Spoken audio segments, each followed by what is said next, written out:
Rumor had it I was a husband killer, yet the bedridden fourth prince was dead set on marrying me, saying life was nothing but agony and begging me to do him a favor. Later, I held our 2 children in my arms, utterly confused. Wait, why are you still here, him? Could the imperial consort please try a little harder? On the very first day I returned to the capital, I killed my first fiancé, the eldest son of the Minister of Rights, after drinking with courtesans at the Spring Breeze Tower. Fell from the upper floor and died. I'd barely even met the man before this, but the title of husband killer was now firmly mine. According to everyone in the Prime Minister's mansion, the young lady hasn't been back to the capital in 10 years, and Master Li was perfectly fine. How come he dies the moment she returns? Her fate's just cursed, that's all. Meech, what young lady? If it weren't for our mistress taking pity on her, she'd probably waste away alone in that bitter cold place for the rest of her life. Sigh. I told them I was perfectly happy staying alone in my hometown. Why did my useless father, so easily swayed, have to drag me back, all to show off the generosity of his second wife? He really went to great lengths. Truth be told, my status in the Prime Minister's mansion was rather awkward, for my mother was my father's first wife. They'd both been poor once, a well-matched pair.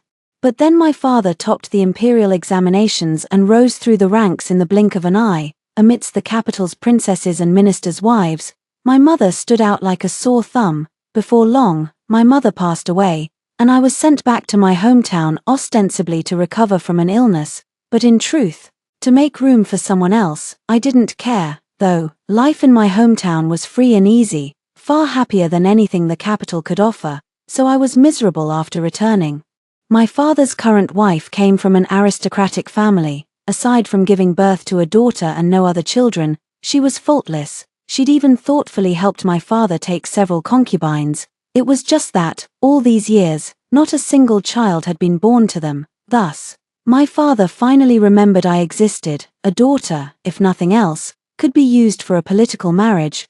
But no one expected the fiancé to die before the wedding date was even set. Later, my father betrothed me to the young master of the Southern Pacification General's mansion, and he, too, fell off a cliff and died while hunting with friends. My reputation as a husband killer resounded throughout the capital, so I decided to go to the mountains to pray to the Buddha and rid myself of this bad luck. And it worked, amazingly enough. The next day, the emperor issued an imperial edict, betrothing me to the fourth prince, me. Everyone in the capital knew the fourth prince had been frail since birth. Folk said he wouldn't live past his 20th birthday. That was why, despite having an exquisitely handsome face, no one had dared to marry him all these years. Young lady, what do we do? The master and mistress actually agreed. Yulan, the maid who'd grown up with me, paced around in a panic. If you marry him and end up a widow, whatever will we do? I comforted her. The imperial edict is unbreakable. Besides, a living widow and a dead widow are pretty much the same. Look on the bright side, maybe he'll die before I even marry him. Jiu Jifang, my half-sister, smiled and congratulated me. The fourth prince is a man of celestial grace, gentle as jade. He'll surely treat you wonderfully in the future. I'm truly envious. Me, if you're that envious, I can save you a spot as his second wife. Her face froze instantly, and she fell silent. But the fourth prince must have had some true dragon luck in him, for he stubbornly clung to life until our wedding day. On our wedding night, I stared at the man before me, black hair, dark eyes, exquisitely handsome yet sickly frail, and fell into thought. Should we just go to bed directly? Before I could lie down, however, the man grabbed my wrist first. I've long heard of Miss Gu's reputation. I beg you, grant me a quick death. Me. I hesitated for a long while. Your Highness. This concubine has no objection, but you're in such poor health. Perhaps tonight, we should forget it. It's more important to take care of your body. Yunjing fell silent for a moment, seemingly gritting his teeth. I'm talking about the husband killer thing. This illness is tormenting me. I beg you, do me this favor. 2. I was in a tough spot. I'd slaughtered pigs and chickens plenty of times back in my hometown, but I'd never actually killed a person. Besides, if my husband died in my bed on our wedding night, it would be so inconvenient for me to remarry later. My eyes brimming with tears, I held Yunjing's hands. Your Highness, what are you saying? Now that I've married you, I shall stay by your side for all eternity. A flicker of emotion crossed Yun Jing's eyes.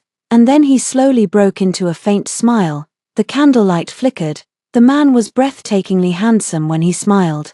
His face just pale to an extreme, like a delicate white flower that inspired pity. Miss Gu is gentle and virtuous, in the bloom of her youth. How could I make you waste your life on me? Me, who had no intention of dying with him. I said each word slowly. Your Highness, you have great fortune in your veins. You will surely recover, at the very least. Hold on for a while longer. I'd finally escaped the Prime Minister's mansion, free from those gloomy stares, for once. I could enjoy a few carefree days. Though Yun Jing was a sickly man, he was a royal sickly man. As long as he was alive, people would have to give him face, wouldn't they? Abiding by the principle of clinging to this thigh for as long as possible, I had to be the most dutiful princess consort ever. If I kept this man happy, he might even leave me a lot of silver in the future. At the thought of this, my eyes reddened, and I whispered, Your Highness, you are my only family now. Everyone in the capital knew about the mess in the Prime Minister's mansion. Saying this, anyone would think of the miserable life I'd led there, if not for selling my misery now. When Yun Jing was stunned, after a long while, he stroked my hair and sighed softly, Since we are husband and wife, I shall protect you for all time. I tucked him into bed earnestly, then, a single tear glistening in my eye, I pressed my lips together and smiled at him. Your Highness, you are so kind. Yun Jing was the fourth prince, titled Prince Yi, and I thus became the rightful Princess Yi. Life in the prince's mansion was blissful. Every morning, I personally brewed medicine for Yun Jing. In the afternoons, I accompanied him in reading. At night, I warmed his bed, of course, in the literal sense. A pure tool person through and through, his health was poor, and he was always sensitive to the cold. It was just early autumn, yet he already used a hand warmer. I, however, had grown up in the countryside, climbing trees, catching birds. I'd done it all. My body was as strong as an ox, a walking little stove, so I took it upon myself to warm his bed for him. He mostly read the book of songs or Buddhist scriptures, leaning quietly on a soft couch, white robes, black hair utterly ethereal, the kind of ethereal that made him look like he might ascend to immortality at any moment. Every time I saw this sight, my enthusiasm for reading medical books surged. I didn't expect him to make a full recovery, but the longer he lived, the longer I could enjoy this life of ease. But Yulan was still filled with anxiety. But this can't go on forever. If the young lady could have a child or two to rely on, you'd have nothing to worry about in the future. I put down the thick cloak I was sewing for Yun Jing and stared at her silently. His Highness treats me so well, and I still make such unreasonable demands of him. Isn't that inappropriate? This was nothing short of tormenting Yun Jing. Yulan looked like she was about to cry. This servant knows her mistake. I nodded, and before I could speak, a warm, familiar voice sounded behind me. You're right, it's no mistake at all. I shot to my feet and turned around. Why, Your Highness? Yun Jing stood at the door, dressed in white, a smile on his lips. He asked softly, It's only natural for Meow Meow to want a child. How could that be an unreasonable demand?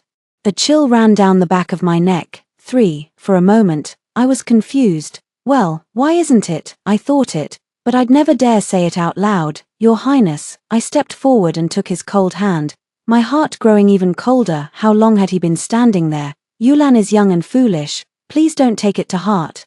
I brought his hand to my lips and blew on it. Why didn't you say something when you arrived? Autumn is here, and the wind's been strong these days. It wouldn't do for you to catch a cold. As I spoke, I winked at Yulan. Hurry and bring the fritillary and pear soup I stewed for His Highness.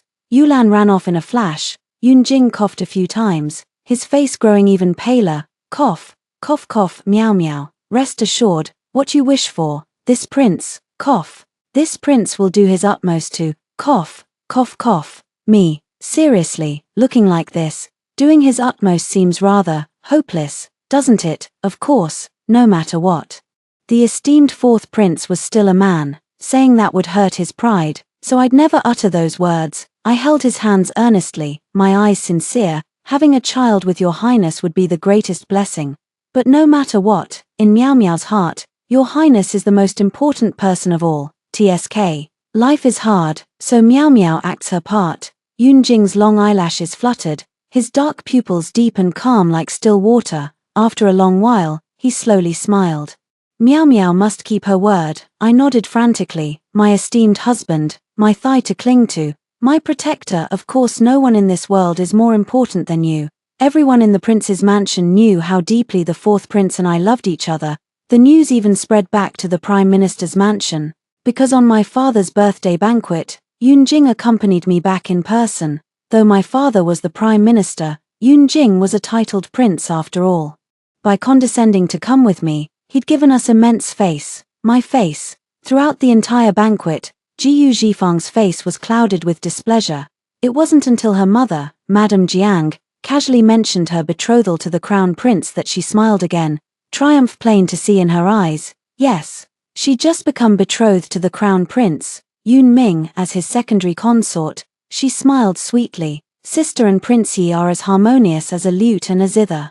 It's enough to make anyone envious. I hope I can have such a marriage with the crown prince in the future. I put down my chopsticks and thought carefully, looking a little troubled. Then, what about Princess Qinyang? Princess Qinyang was the eldest daughter of the Prince of Yang, the only non-royal prince of the great Xia dynasty. Her status was as noble as a princess's, and she was also the crown prince's future primary consort.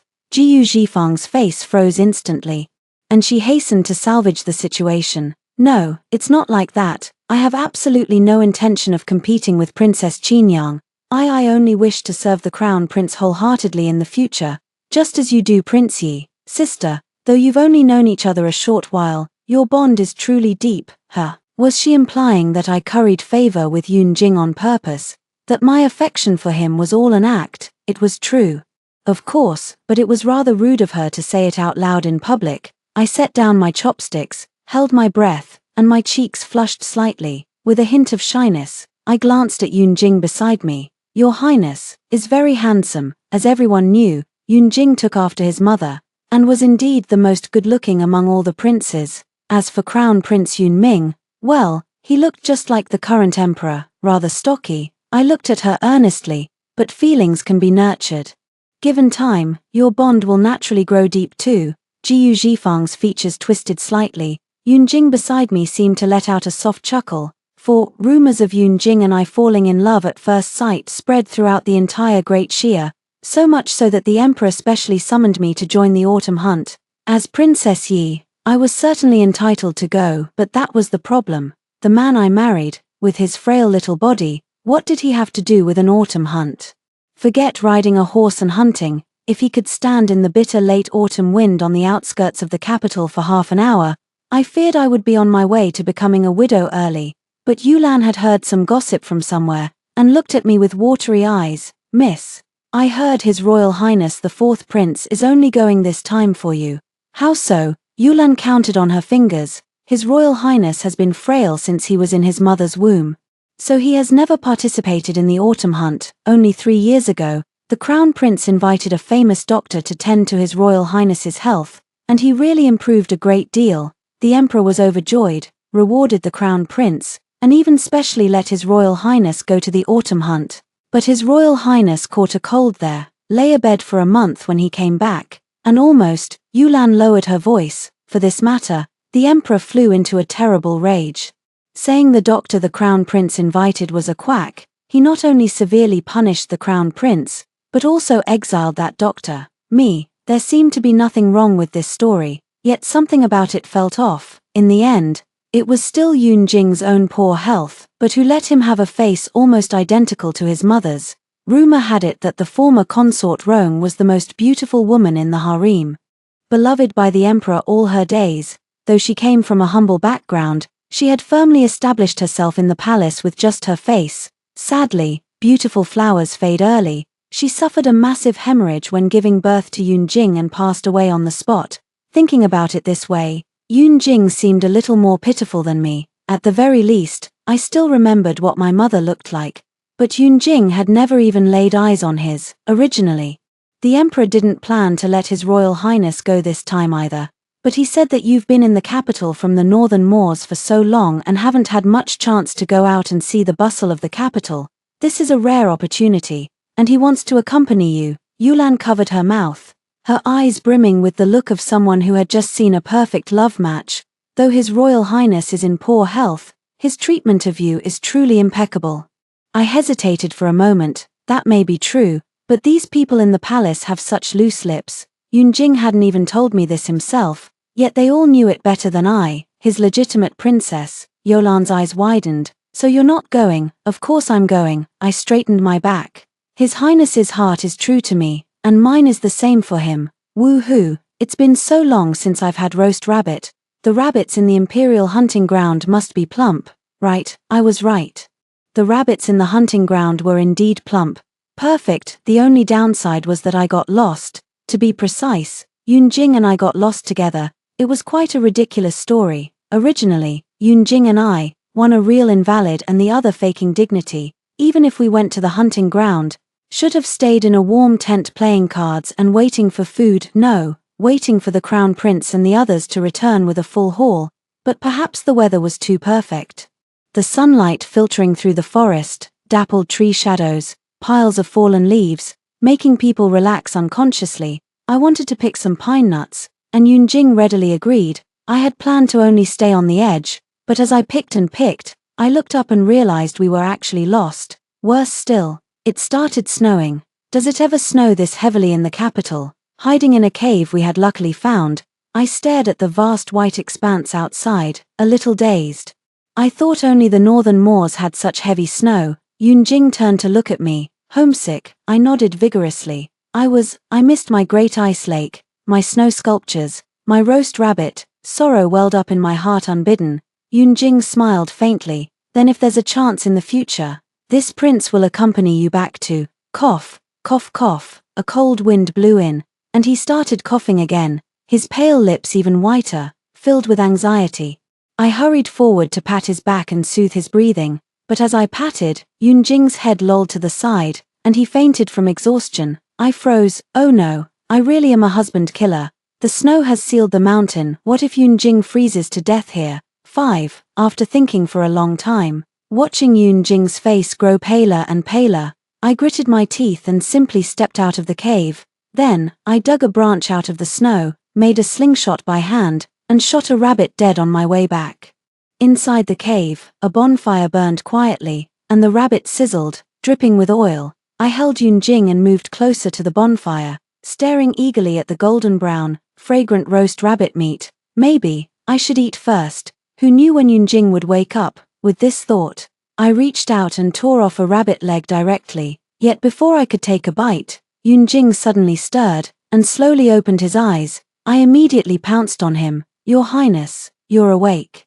Yunjing gave me a weak smile, then his gaze drifted down, fixing on the rabbit leg in my hand. His expression seemed a little dazed. "Meow meow. Where did this come from?" It would be rather inappropriate to say I shot it myself. After all, I was the gentle and dignified Princess He. My frail, helpless husband might not have a strong heart. It was better to be gentle. Yes, I shook my head and whispered.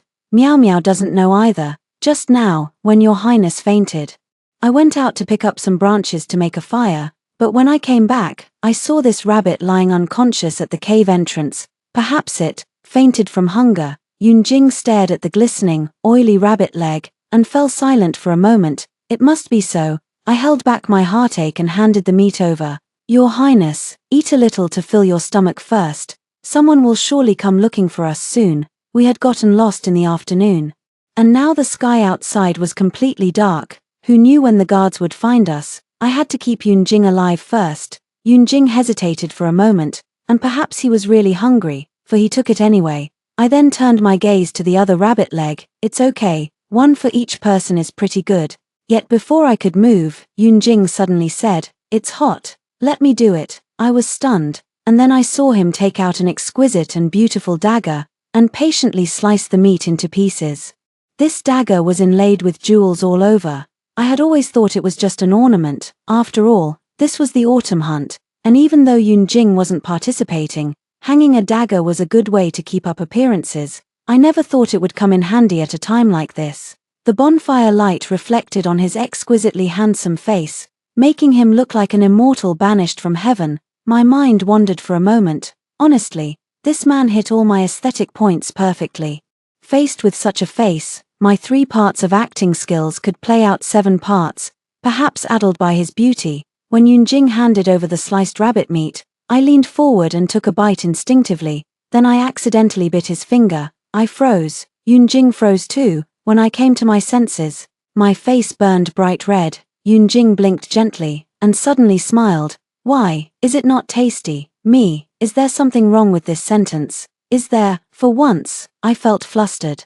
Your Highness should eat some too. Your body is sensitive to the cold, eat more to warm up. I meant this sincerely, because Yunjing was unusually afraid of the cold. We had been sitting by the fire for so long, yet his hands were still cold, but his stomach had never been good, so he stopped after eating a little. Leaning half against the stone wall and closing his eyes to rest, I could only finish the rest with tears in my eyes. Waste not, want not, waste not, want not.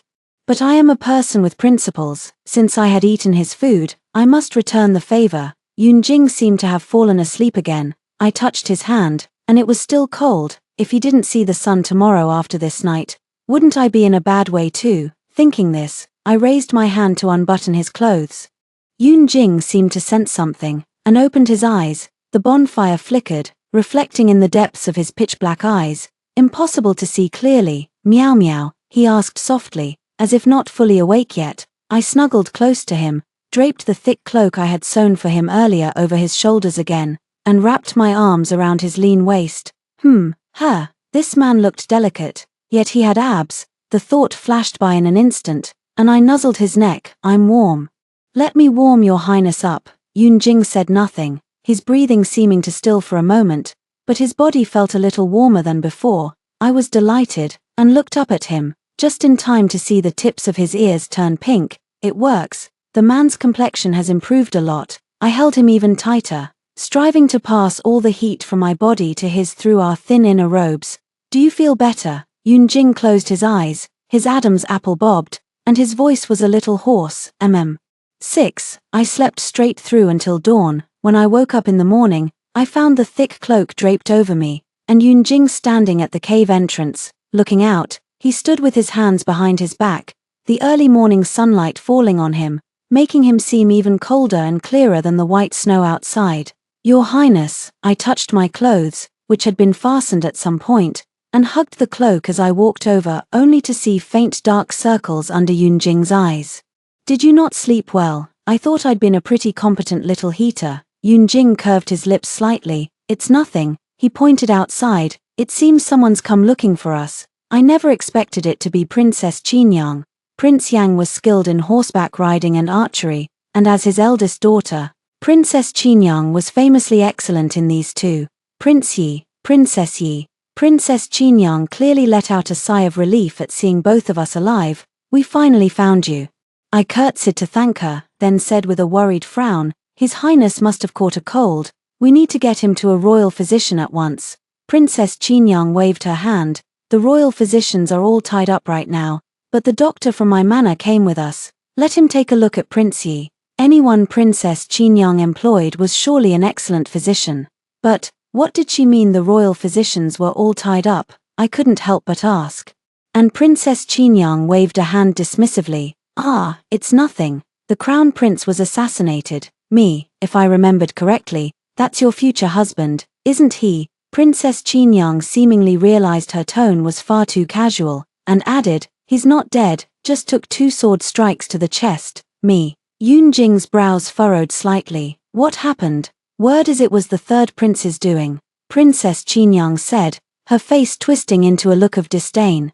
The first strike was a sneak attack, so it's understandable he couldn't dodge it, but how did he let himself get stabbed a second time? The servants and guards behind her all hung their heads, pretending not to hear. Me, though the crown prince was stocky, he was far better at reading and mediocre at martial arts. No wonder Princess Qinyang reacted this way. Add to that her noble status, even the current emperor showed her father a modicum of respect, and she had even fewer inhibitions.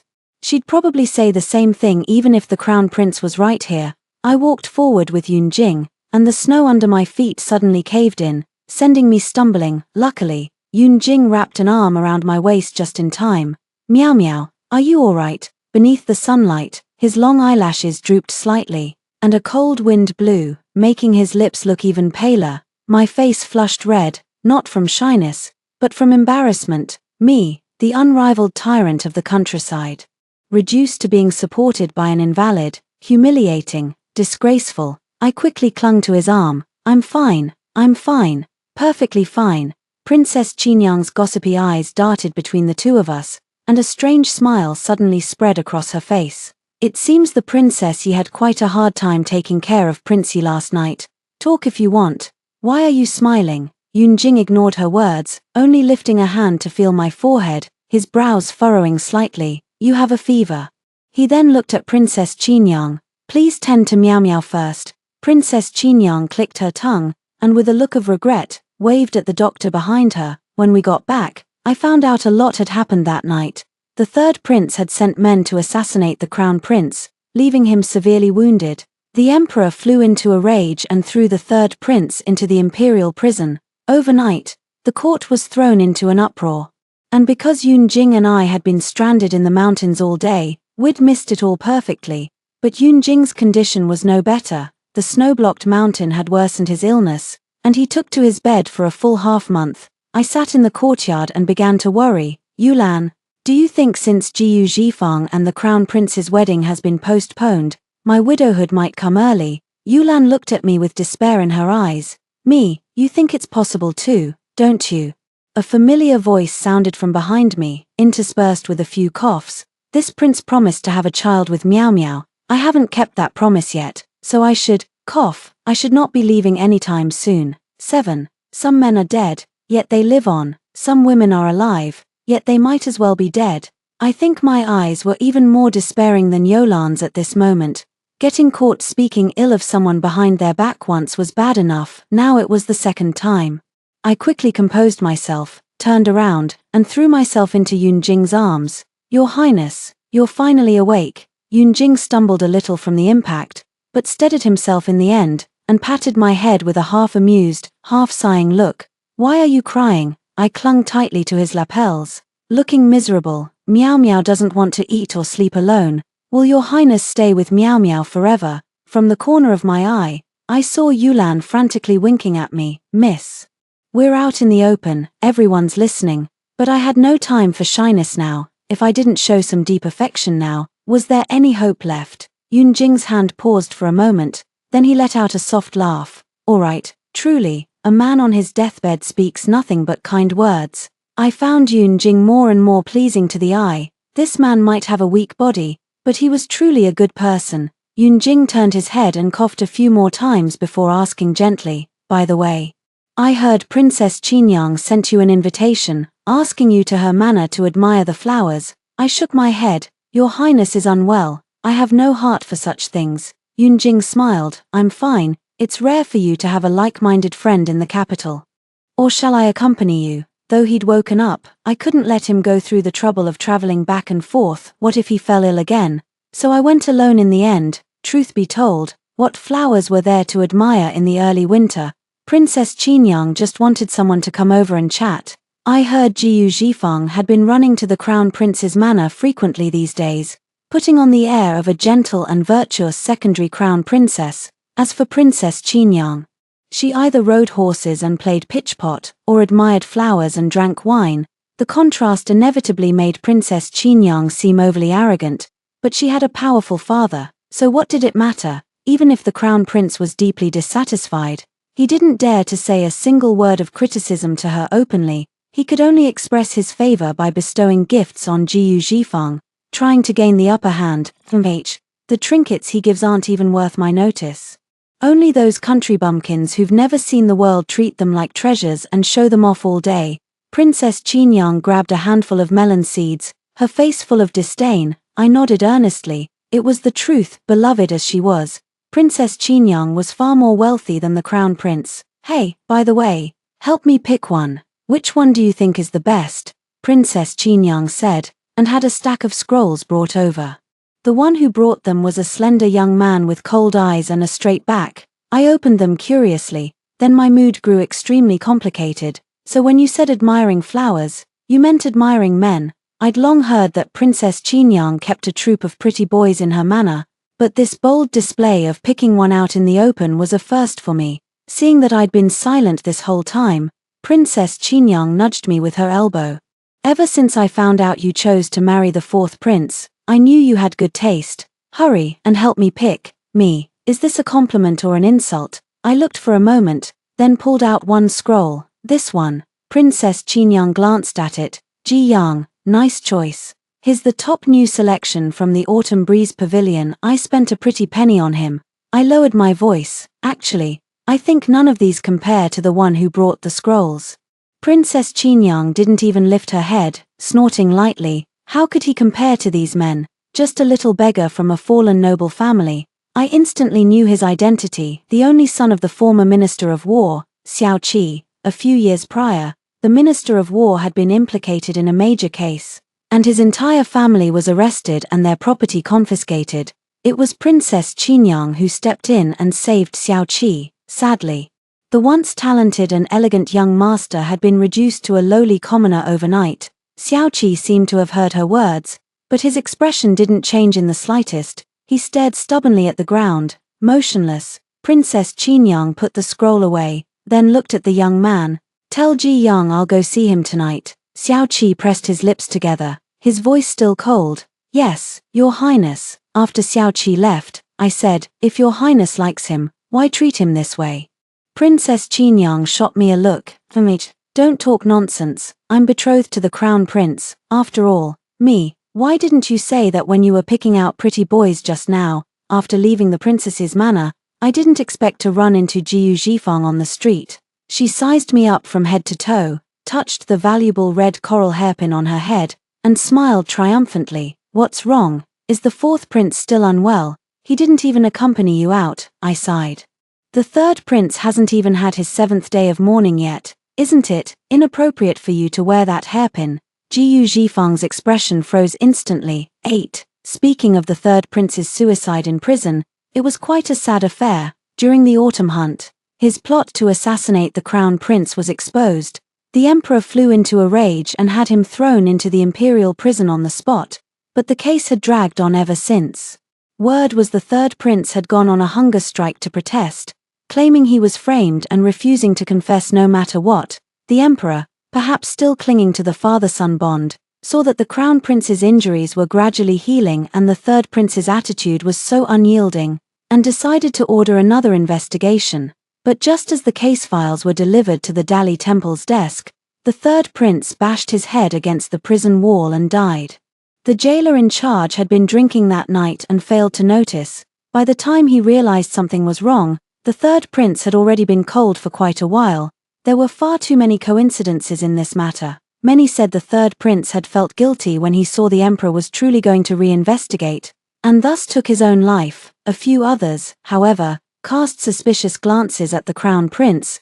These few others seemingly included the current emperor himself. It was no wonder the emperor was suspicious. He only had 4 sons left now. The second prince had died young.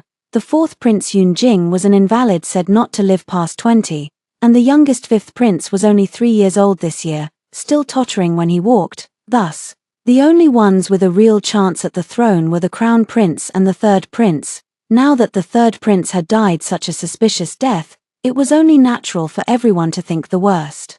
Everyone except Jiu Zhifang, that is, this simple-minded young lady from a noble family, whose only thought was that no one could now compete with the crown prince, and her position as consort was secure for good. Add to that Princess Qingyang's growing disrespect for the crown prince. With feasting and revelry every night at her manor, their betrothal might not even last. In that case, it wasn't impossible for Jiu Zhifang to dream of becoming empress one day. She never stopped to think that all of this was predicated on the crown prince actually having the ability to sit on that throne. Jiu Zhifang's expression shifted, and she stepped forward, lowering her voice. Sister, you can eat whatever you want, but you can't talk nonsense. The third prince disregarded filial piety and brotherly love to assassinate his elder brother. His heart was already worthy of death. Now he's committed suicide out of guilt. What more is there to say? She let out a cold laugh, triumph shining in her eyes. You might not know this, sister, but the emperor specially sent the crown prince to handle the snow disaster in Fengju this time. Didn't he? The heavy snow during the autumn hunt had not been an accident. After that, several more blizzards hit the north, with Fengju suffering the worst. Tens of thousands of common people were displaced, homeless and hungry. Recently, many refugees from Fengju had fled to the capital. Their clothes tattered and their bodies gaunt and bony. At a time like this, the emperor sending the crown prince to relieve the disaster could be considered an important task entrusted to him, in a way, but whether it was the emperor's own initiative, or he had no other sons to choose from and was forced to do so, was anyone's guess. He certainly couldn't send Yunjing, after all, a single gust of the 12th lunar month's cold wind, and what if the emperor lost another son? No wonder Jiu Zhifang was so arrogant, her face written all over with joy. I nodded. It's truly a hard job, freezing cold outside. How could it compare to the comfort of warming oneself by the fire indoors? Jiu Zhifang felt like she'd punched a pile of cotton, her face turning red with stifled anger. In the end, she only shot me a contemptuous look. You'd better go back and take care of the fourth prince early, sister. After all, with his health, the time you have together is one day less with each passing day. You must cherish it. I looked at her with sympathy. You're right, unlike you, the crown prince and princess Qinyang are both in good health. The days you'll spend waiting on them in the future are indeed going to be very long. Jiu Zhifang's face turned white with rage, and she raised her hand to slap me. Her slap never landed. For a distant, calm voice rang out. What is Miss Jiu II trying to do? Jiu Zhifang jumped in shock and turned around. A carriage had arrived unannounced, its curtain drawn aside to reveal half a face as cold and elegant as jade. Yunjing, 9. His dark eyes looked over quietly, as if it were just a plain question, yet Jiu Zhifang shivered. Why, Your Highness the Fourth? I was also quite surprised, and scurried over in small steps. Your Highness, why are you here? Yunjing's gaze fell on my face. I grew tired of being alone at home, so I thought I'd come pick you up. As he spoke, he looked at Jiu Zhifang again, the corners of his lips curving slightly, yet there was no warmth in his eyes. If this prince remembers correctly, Miao Miao is your elder sister. Besides, Miss Jiu II hasn't married into the crown prince's manor yet, has she? Such behavior seems inappropriate. In other words, she had no right to raise her hand to me. Jiu Zhifang was flustered beyond measure. No matter how arrogant she was, Yunjing's status was far above hers. Moreover, she had always maintained an image of gentleness and generosity. To be caught in such a moment by Yunjing, how could she not be nervous and flustered? Why, Your Highness, I didn't. A gust of wind blew, and I ignored Jiu Zhifang, hurrying onto the carriage. Your Highness, let's go back early. Yunjing looked at me, his thin lips pressed together, his voice cold. Jiu Miao Miao, though my body is weak, I can still protect my wife. Did this man seem angry? Ah, right. Jiu Zhifang daring to lay a hand on me was nothing short of slapping him in the face. I let the carriage curtain fall in one swift motion, then went to hold his hand, coaxing him patiently. You know your body is weak, don't you? A single gust of wind and you'll catch a cold again. It's not worth it for someone like her. If he ends up with a headache and fever later, I'm the one who has to warm his bed again, aren't I? Yunjing froze, silent for a moment, then lowered his eyelids. Hiding the look in his eyes, Brother Huang is capable, so she naturally has plenty of confidence. If my body were better, Miao Miao would not have to suffer such grievances. I said casually, she thinks the crown prince is good, but I think Your Highness is better. The snow disaster is so severe this year. Disaster relief is such a troublesome matter. How can it compare to us living in peace at home? I never thought my words would be so prophetic. A month later, news broke that Jiang Ming, the governor of northern Zhili in charge of disaster relief, had embezzled 300,000 taels of silver in disaster relief funds. Jiang Ming was Madame Jiang's own elder brother, my useless father's brother-in-law. More importantly, he was the crown prince's right-hand man. That was why Jiu Zhifang had been able to marry the crown prince, standing out among the noble ladies of the capital to become his secondary consort. Now, of course, those noble ladies were probably secretly thanking their lucky stars for escaping this trouble, having committed such a serious crime. Even if his family was not confiscated and he was not beheaded, the Jiang family was doomed to decline from now on. For the crown prince, it was an even heavier loss. Yulan cut 2 plum blossom branches and brought them in, chatting gossip as she arranged the flowers. I heard the crown prince flew into a terrible rage. He even said he wanted to call off the engagement. The second miss smashed things at the mansion and hasn't come out for days. TSK, of course she'd be crying. Everyone in the capital knew that even though she and the crown prince were not yet married, they were extremely close. Fortunately, Princess Qinyang had taken in more and more pretty boys at her manor recently, each one more handsome than the last, barely winning her back some face. Otherwise, how embarrassing would that be? But unexpectedly, the crown prince did not call off the engagement with Jiyu Zhifang. Instead, at the court meeting a few days later, he knelt down in the hall and begged for mercy for Jiang Ming. Brother Huang is kind-hearted. Jiang Ming has followed him for a long time, and he is also the maternal uncle of his future secondary consort. How could he bear to watch him be beheaded? Yunjing set down a chess piece and sighed softly. I stared suspiciously at the chessboard. How did the black pieces form a line of 4 again? Had this man really not cheated while I was gone to get snacks? Yunjing seemed to read my thoughts, paused, and explained calmly, "Meow meow, there are only 13 chess pieces here. If I had taken any, wouldn't you notice?" "Oh, does that mean he knew about all the pieces I stole earlier?" I coughed guiltily. "Your Highness is truly amazing. I hope our children will be half as intelligent as your Highness in the future." Yunjing's movements faltered, and a faint smile seemed to flit across his thin lips. "It would be better if they were like Meow Meow." 10. When Yulan heard this conversation, she began excitedly guessing if we would have a son or a daughter in the future. I looked at the pink baby clothes she had prepared by her hand and said hesitantly, "Is there a possibility that I can't have children?" Yolan's eyes widened in shock. "What?" I waved my hand. "Don't look so shocked, I'm just saying it casually. After all, Yunjing and I, well, hadn't, cough cough. But of course, I couldn't say that out loud." Yulan didn't know the inside story and said sadly, "Even if someone can't have children, it should be His Highness, not you." I looked at her with approval. Truly my girl, she was on my side no matter what. But everyone else thought differently.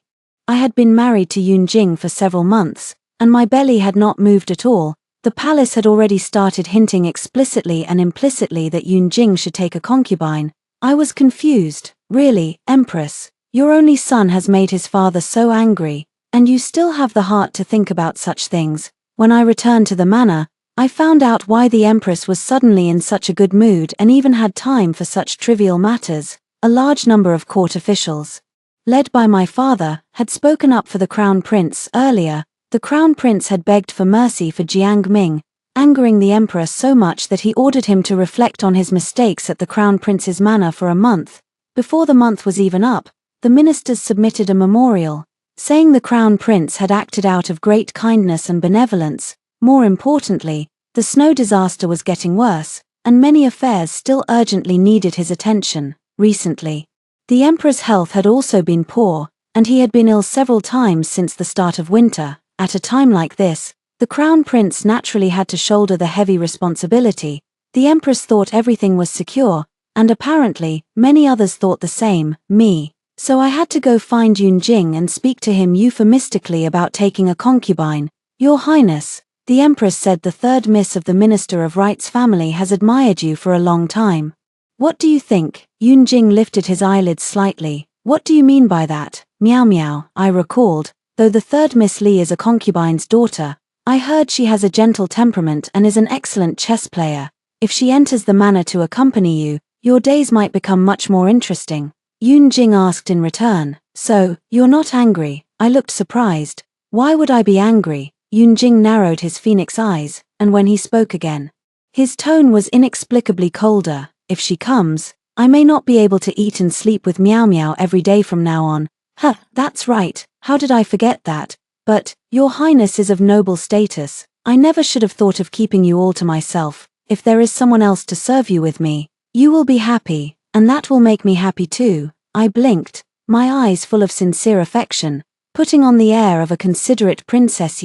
Unexpectedly, however, Yunjing did not buy it this time. He tossed the book in his hand onto the table casually and said in a cold voice, "With my health, having just Meow Meow is tiring enough. If I take another concubine into the manor, I might not survive it." When I came to my senses, the maids and servants waiting in the courtyard were looking at me in a very strange way. A surge of anger shot straight to the top of my head. "Yunjing, what nonsense are you talking about?" 11. My resentment was heavy. extremely heavy. I had been doing such a good job as Princess Yi, with the entire manor giving me perfect reviews, and now, it was all ruined with a single sentence from Yunjing. What does he mean by having just me is tiring enough? What has he done?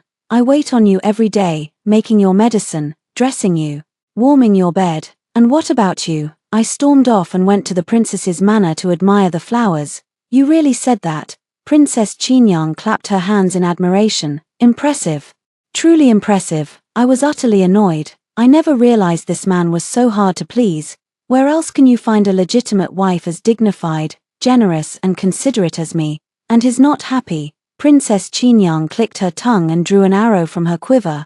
Anyone who truly loves someone can never watch them be with others in peace. But you, not only do you not get jealous, you even take the initiative to match him up. What do you think the fourth prince is going to make of that? My heart skipped a beat. Oh no, does that mean Yunjing has seen through all my acting from before? No wonder he looked so unhappy at the time. No one would be happy to find out they've been tricked, would they? I glanced to the side and muttered softly. Xiao Qi watches you with all these young masters every day and never looks jealous. It seems he really doesn't like you. Twang! Princess Qinyang let loose an arrow full of resentment. And the delicate young man standing as a human target in front paled instantly. The arrow feather trembled an inch above his head. He looks a little familiar. Isn't he that top courtesan from the Autumn Breeze Pavilion last time, Ji Yang? But he doesn't look as good as in the portrait. What's wrong with people these days? Why is everyone faking their looks? Princess Qinyang was rare to see so annoyed. Who cares if he likes me or not? I spread my hands. Fine, you don't care. There are plenty of young masters and lords in the capital lining up to like you anyway. Princess Qinyang threw the bow and arrow aside and shot me a cold look over her shoulder. The flowers are admired enough. Go home, maybe the fourth prince is waiting for you at the manor right now. My heart sank. I slunk back to the prince's manor and started counting my assets. If Yunjing was angry and didn't want me anymore, I'd have to take my savings and go back to my hometown. Fortunately, Yunjing was wealthy, and in the few months since our marriage, he'd given me gifts from time to time, all of which would fetch a good price if sold. The sky had already turned dark, and Yulan chattered on beside me. I heard after you left today, His Highness stayed in the study the whole time. He hasn't come out yet. And he hasn't eaten either. I took a big bite of the braised pork knuckle sent over by the small kitchen. Let him be, eat or starve, it's his choice. His Highness has always had a bad stomach. If he skips a meal now, his stomach will surely hurt terribly. I gulped down several big sips of cherry rice wine. The weather's been cold lately. If His Highness catches a cold alone, he'll probably be bedridden again. Fine, I'll go check on him. As soon as I reached the outside of the study, I heard a few suppressed coughs coming from inside. The anger I'd bottled up vanished in an instant, and a faint tinge of regret crept in. Forget it.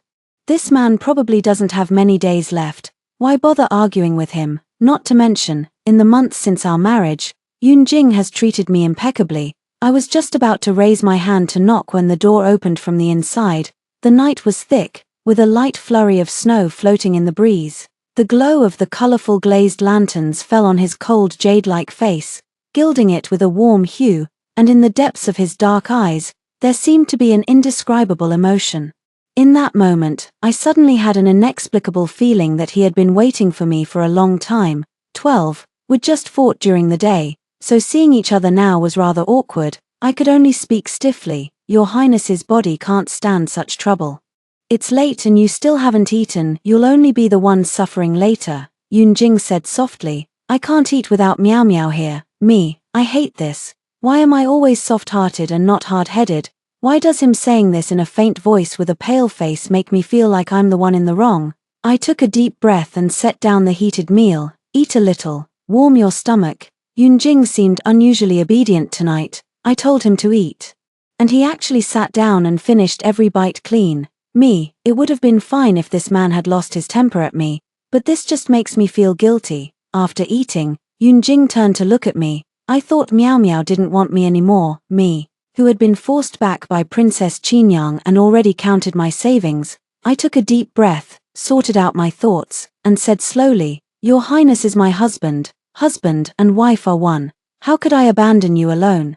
Yunjing just stared at me quietly. as if it were a silent accusation. I immediately felt guilty. After all, I'd told him to take a concubine this morning. I didn't even bother to think how this ended up being my fault. I tapped the corner of the table, thought for a long time, and finally lowered my voice. I really didn't know this would make your highness angry. When my father married Madame Jiang back then, everyone was overjoyed. A flicker of emotion crossed Yunjing's eyes. I stared at the white porcelain cup, and scenes from a long time ago flashed through my mind one after another. I thought I'd forgotten them, but apparently, every detail was still clear. I remembered the courtyard strung with festive red silk, the sound of gongs and drums, the laughter and joy. I also remembered kneeling in the ancestral hall, with my mother's newly carved tombstone placed on the table. If your highness doesn't like it, I'll go talk to the empress later, I said, but Yunjing said, no need. I looked up in surprise, and our eyes met just as he looked over. The corners of his thin lips curved slightly. As long as we have a child, no one else can say anything, right? I hesitated and asked, your highness means. I didn't finish my sentence before the man in front of me suddenly leaned in, and a cool kiss fell on my lips. I instinctively grabbed his lapels, only to touch the firm, warm muscles beneath his clothes. Our breaths mingled, and the faint cherry wine aroma that lingered on me suddenly grew intense, making my whole body hot and my head dizzy. I pushed him weakly. Why, your highness? Your body is still. You shouldn't force yourself. My voice broke between his lips and teeth. In a daze, I heard him let out a soft laugh. His voice hoarse and alluring. It's not forcing myself. For Meow Meow, it's worth it. Princess Qinyang ran over the next day, her eyes brimming with gossip. How was it? How was it later? I gave her a complicated look. Princess Qinyang's eyes lit up brightly. They say couples fight and make up in bed. Spare no details. Tell me everything. Me, you have so many pretty boys in your manor, you can ask a different one to tell you stories every day, and you won't repeat them for a month. Why do you have to ask me? Besides, it's fine not to talk about it, but the more I think about it, the worse I feel. After a long silence, I finally hesitated and spoke. I think His Highness is really dying. Princess Qinyang stared at me with a bunch of question marks on her face. I looked worried and whispered, I heard people have a burst of energy before they die, right? A last hurrah. 13. Princess Qinyang left with a look of utter exasperation. I've seen people show off, but never like this. Gu Meow Meow, you're going too far. Me, what did I do wrong this time? Didn't you ask me on your own initiative? Besides, my husband is like this, how can I not worry?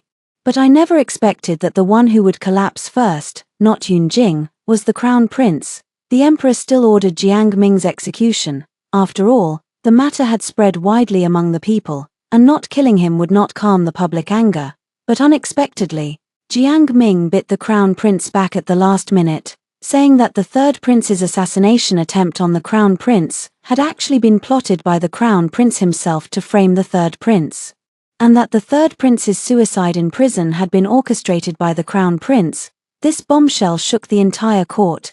Killing one's own brother for the throne was already the emperor's greatest taboo, let alone the crown prince going to such extreme lengths. Overnight, the crown prince was deposed, and the empress was implicated and thrown into the cold palace. The entire court was shrouded in an atmosphere of fear and suspicion. I even felt like crying for Jiyu Zhifang. I heard her wedding dress was already embroidered, but after all these twists and turns, she never got to marry into the crown prince's manor in the end. Who could have imagined this? But fortunately, her maternal uncle Jiang Ming was deeply entangled with the crown prince, so in a way, she and the crown prince were bound together for good. Sure enough, what's yours will always be yours, no matter how many detours you take. But I had no energy left to care about them, because I was pregnant. Great. Yulan was over the moon. From now on, even if something happens to His Highness the Fourth Prince, Miss won't have to worry anymore.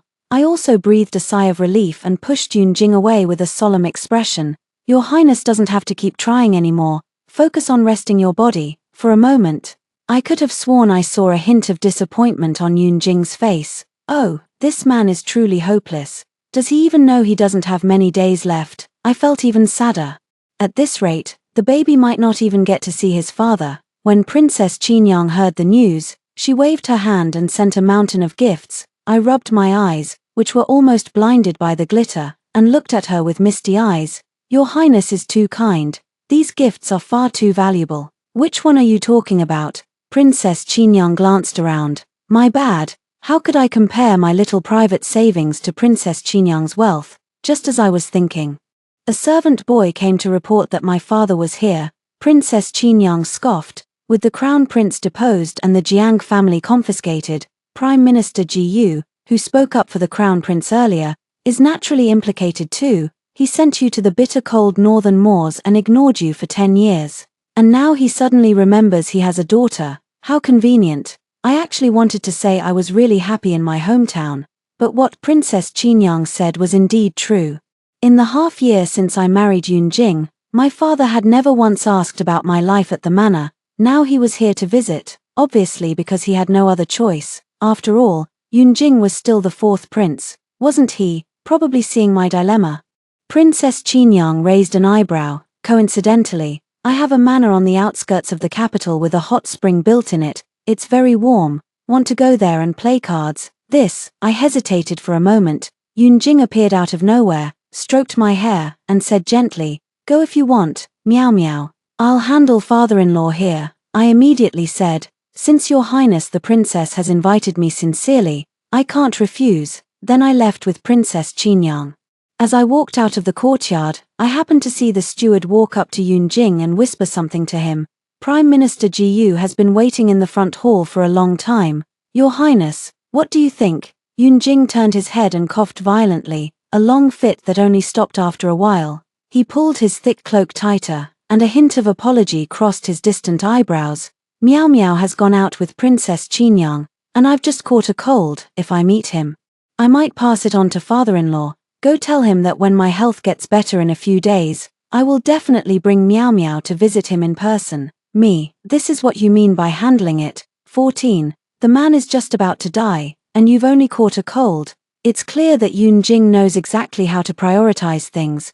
Princess Qingyang glanced back and teased, oh, what's wrong? Feeling sorry for your father and his whole family. I frowned. He's still my biological father. No matter what, how could His Highness leave him waiting in the front hall for half an hour like that? I pulled open the small drawer in the carriage and grabbed another handful of preserved plums. He should at least send a cup of tea over. Princess Qingyang, I have to say, Princess Qingyang's family is really well off. Her carriage is extraordinarily comfortable. I leaned against a soft cushion and suddenly thought of something. Why isn't Xiao Qi here? Princess Qingyang ordered him around all the time on normal days. Princess Qingyang curled her lips. It's a great day. Why mention him? Bad luck. Oh, looks like she got rejected by him again. I've always been a sensible person, never ask what I shouldn't. But just because I don't ask doesn't mean others don't want to talk. I have to admit, Princess Qingyang's manor on the outskirts of the capital is lovely. It's not only warm, but also quiet. But the quiet didn't last long. At the card table, Princess Qingyang furrowed her delicate eyebrows and threw the leaf cards away in frustration. Our engagement is already broken off, so why is he still refusing me? Oh wow. Yulan and I exchanged a gossipy look. Yulan took the hint, and a while later, brought over a plate of spicy rabbit heads. Truly my girl, trained by me to perfection. Jiyu Meow Meow, are you even listening to me? Princess Qingyang was extremely annoyed. I stopped gnawing on the rabbit head and hesitated for a moment. Well, why not send for a couple of young masters and practice your archery again? But your archery is already amazing. I think you'd better. Come eat something. Princess Qingyang got even angrier. He's the one who taught me this archery. And now, every time I ask him to compete, he loses on purpose. What's the point? What kind of man is he? He is the former Minister of War's son after all, so he has some skills. But I never thought their relationship ran this deep. She then looked at me, utterly speechless. You too. They say sour cravings mean a boy, spicy mean a girl. You're so fickle these days. I just ate a little more food. You're mad at a man. Why take it out on me? Blame your chef here for being so good. I'm borrowing him later. Princess Qingyang muttered something under her breath that I didn't catch. Are you secretly cursing me? Princess Qingyang. In the evening, just as we were about to head back, we received shocking news. The crown prince had staged a coup to seize the throne. 15. It was sudden, yet when you thought about it, it was understandable. The crown prince had been building his power for years. winning over many important court officials. Now that he'd been deposed in one fell swoop, all his years of hard work had gone to waste. Even if he was willing to accept it, those who were tied to him would never be reconciled. After the minister's previous petition, the emperor knew exactly who was on the crown prince's side. Anyone with a brain knew their fate would be grim from now on, so why not tear off the pretense and take a gamble? I heard General Junnan led his troops and broke straight through the palace gates. Prince Yang sent someone with a message saying the capital was in chaos and told Princess Qinyang not to come back for the time being, so I ended up staying at the manor on the outskirts with her too. The Minister of Rights colluded with people in the palace in secret, which gave the crown prince his chance. The palace must be in complete disarray right now. Princess Qinyang looked at me and comforted me. Don't worry, my father has already led his men there. Prince Yang was brave and skilled in battle, he might stand a chance. But I still couldn't help worrying. Yunjing was still in the capital. If his elder brother could kill their father, he could certainly kill his half-brother. Even if Yunjing didn't have long to live anyway, there was a difference between dying a natural death and being murdered. Princess Qinyang blinked and suddenly smiled. Who would have thought you actually liked the fourth prince this much? Is this really the time for gossip? Princess Qinyang handed me a plate of lotus cakes. Don't worry, General Junnan is no match for my father. I ate more than half the plate, then couldn't eat any more and waved my hand. I tossed and turned all night. Suffering from insomnia for the first time in a long while, I'd long since resigned myself to the fact that my baby would grow up without a father. But now that the moment was here, I realized I actually, kind of didn't want that. Countless scenes flashed through my mind. I sat up helplessly, staring at the moon outside the window, a heavy feeling weighing on my chest for no reason. Oh no, Yunjing, I think I don't really want to be a widow after all. We stayed at the manor on the outskirts for 3 days, then received word that the crown prince's rebellion had been quelled. He'd been shot dead by Prince Yang on the spot, and General Junnan and his men had been defeated and captured. They said the battle was fierce, and blood had flowed all the way to the palace gates. More importantly, because of this incident, the emperor had a sudden heart attack and passed away. Before his death, he left an imperial edict, passing the throne to the fourth prince, Yunjing. Clang, the rabbit leg in my hand fell to the ground, and my whole body went numb. What does this mean? I leave for a trip, and when I come back, I'm the Empress, 16. Actually, if you think about it carefully, the emperor had no choice but to pick the fourth prince. Princess Qinyang seemed to think this was only natural. The fifth prince is still a baby. Are they really going to put him on the dragon throne? As she spoke, she glanced at my still flat belly. Besides, you're pregnant now. Is there anyone more suitable than him? My mood was complicated. I'd originally agreed to have a baby to ensure a comfortable life for the rest of my days, but I never expected it to mean this. Yunjing came sooner than I thought. We'd only been apart for a few days, yet it felt like an eternity. Meow meow. He draped his thick cloak over me, carefully tucking it around me, his voice deep and gentle as always. Let's go home. Everyone else knelt down in unison. We beg your majesties to return to the palace. Me, this is all too sudden. In the carriage, I finally couldn't help but ask in a low voice, Your Hig, Your Majesty, how is your health? Yunjing's dark eyes looked at me quietly, a hint of a smile in them. With Meow Meow by my side, it's naturally much better, I have to say. The palace servants work efficiently. By the time we returned, everything that needed to be cleaned up had been dealt with.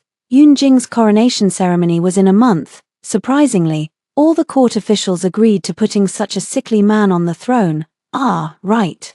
They had no better choice now even if they disagreed, but I was relieved that Princess Qinyang sent me the chef from her manor, which made my pregnancy extremely pleasant. Aside from putting on a little weight, everything was perfect. I thought Yunjing would be extremely busy, but apparently the ministers pitied his poor health and handled everything they could on their own. A few officials committed suicide, and a few more resigned. My father was one of them. After Jiang Ming was executed, Madame Jiang was overcome with grief, fell seriously ill, and passed away not long after. My father was heartbroken and asked to resign and return to his hometown. Jiyu Zhifang couldn't bear the blow of falling from the clouds to the mud overnight. After locking herself in her room for 3 days and 3 nights, she shaved her head and became a nun. Princess Qinyang scoffed at this. At least she's smart. She'll at least have food to eat in the temple. If she'd gone back to that poor place with your father, with her delicate body, she'd probably drop dead on the way. I nodded in agreement. Speaking of which, we really have to thank Prince Yang. If he hadn't turned the tide and shot the crown prince dead back then, I might be the one running for my life today. Princess Qingyang curled her lips. He didn't do it. Xiao Qi shot that arrow. I sat up straight. Really, Princess Qingyang got even angrier when she talked about this. My father said it was some kind of test for him. What kind of test is this? His Majesty has already rehabilitated the Xiao family, and he still won't come to propose marriage. He's so slow it's infuriating. I fell silent for a moment. I heard Ji Yang came back to your manor from the Autumn Breeze Pavilion yesterday and waited for you outside the gate all day. Princess Qingyang suddenly looked guilty. I only did that to annoy him back then. Who knew he'd team up with my father to trick me? That makes sense. Prince Yang and Xiao Qi's father had been close friends. Yet when the Xiao family got into trouble all those years ago, it was Princess Qingyang who stepped in to save Xiao Qi. Thinking about it now, they must have been plotting for this day ever since then. Princess Qingyang added, "You can testify for me, right?" I grabbed her hand. Before that, could you call the imperial physician for me first? I think I'm going into labor. 17. I never thought I'd be having twins, a boy and a girl. When the two babies were born crying loudly, I cried too, overcome with emotion. This is way beyond the original task. Looking at the two chubby little bundles in the yard who had just learned to walk, I couldn't help but lean over and kiss them several times. As I kissed them, an arm wrapped around my waist. I turned around and saw Yun Jing, who had just finished court, with a rather unhappy look on his face. It seems Meow Meow really loves these two very much. Did some minister make him angry? Doesn't look like it. I hesitated for a moment. Could this man really be jealous of two babies? Surely not. He's their father after all, how could he be so childish? Then he must be feeling unwell. At the thought of this, it finally dawned on me. I grabbed the two babies and asked in a daze, "Wait, why haven't you passed away yet?" Yun Jing's expression seemed to freeze for a moment. He probably remembered the words he'd said on our wedding night. After a moment, he raised his eyebrows, bent down and leaned close, his warm breath brushing against my ear, filled with ambiguous desire. Then, could the Empress try a little harder? I swear I really tried my best. In the end, I was too exhausted to keep trying and simply gave up, feeling hopeless. Husband, have you ever heard the saying, "It's better to live a mediocre life than to die a good death"? Spare yourself, and spare me too. Yun Jing pulled me out of the quilt. The first snow of the winter has fallen in the northern moors. Shall I accompany you back to see it? I perked up instantly. Really? The smile in his eyes spread.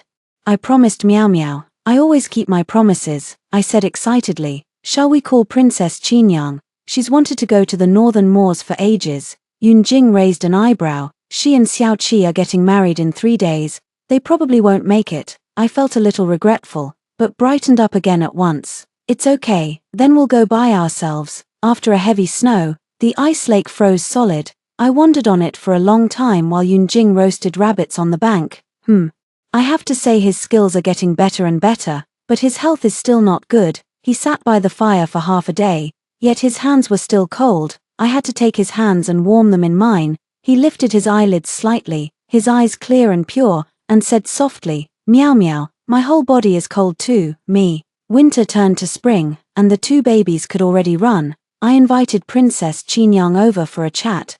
Try these. The Imperial Kitchen just made them. Speaking of which, I have to thank you for being so generous back then and giving me the chef. Otherwise, I'd never get to taste such delicious food. Princess Qingyang leaned back and waved her hand casually. Thank me for what? He was His Majesty's man to begin with. I froze, then slowly looked up. What did you say? Princess Qingyang also realized she'd slipped up, sat straight at once, and a rare look of nervousness crossed her face. Can we pretend you didn't hear that? 18. I marched straight to the Imperial study. Along the way, countless memories flooded in, and many fragments I'd never understood finally connected at this moment. So Prince Yang had been on his side all along, so he'd known the Crown Prince was going to stage a coup long ago, and had specially told Princess Qingyang to take me away. And everyone at the manor was his man, so everything had been under his control, including me. In this chess game, he was the player. The head eunuch guarding outside the Imperial study didn't dare to stop me. and followed behind me bowing, wiping his sweat all the way. When I reached the door, I just heard a few voices coming from inside. Your Majesty, the 3-year mourning period for the late emperor has passed. Your harem has been empty for a long time. We really can't delay the imperial selection any longer. I froze, my hand hovering in mid-air as I was about to knock.